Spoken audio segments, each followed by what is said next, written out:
Hi, it's Amy from Case with Faces, and it's just a really quick video today because I'm so busy this week sending out all the pre-orders for my Japan guidebook, which is finally back in stock.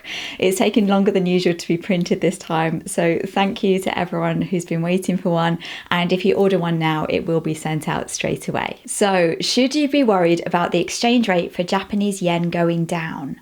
I've been traveling to Japan since 2010, and recently we've had the best exchange rates I've ever seen, which isn't so great if you live in Japan, but for foreign tourists it makes everything that little bit cheaper. However, recently the exchange rate has taken a dive. In the past couple of days it has gone up again slightly, and probably now I film this it'll go right back up again. I'm no expert in global economics, so who knows what's going to happen. I don't think anyone can say for sure. But even if the exchange rate takes a complete dive and goes right back down again, I don't think that's a reason to panic.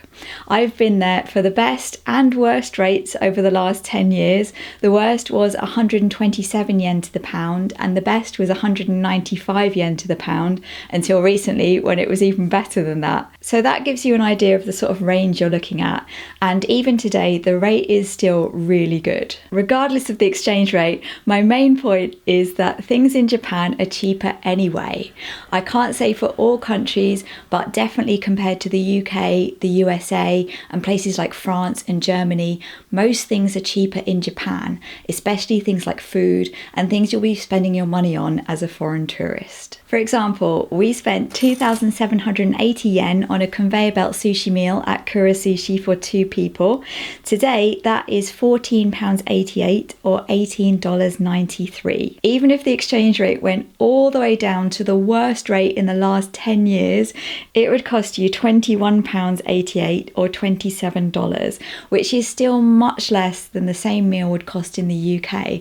It's probably at least half the price. When I went to Kura Sushi in the USA, the bill was almost $70, and that didn't even include alcoholic drinks. So even if the exchange rate is terrible, Japan is still cheaper anyway. I have a video about exactly how much I spent in 2 weeks in Japan as a foreign tourist to give you an idea of how much things cost and how much you might spend. If you have a trip coming up, I would recommend watching the exchange rate and getting some yen when the rate's good. And then that way, if it goes down before your trip, you've locked everything in at that excellent rate. Also, I wouldn't worry too much about getting old banknotes. Japan has just brought in new banknotes. The best one is the 1,000 yen note that has the great wave on it.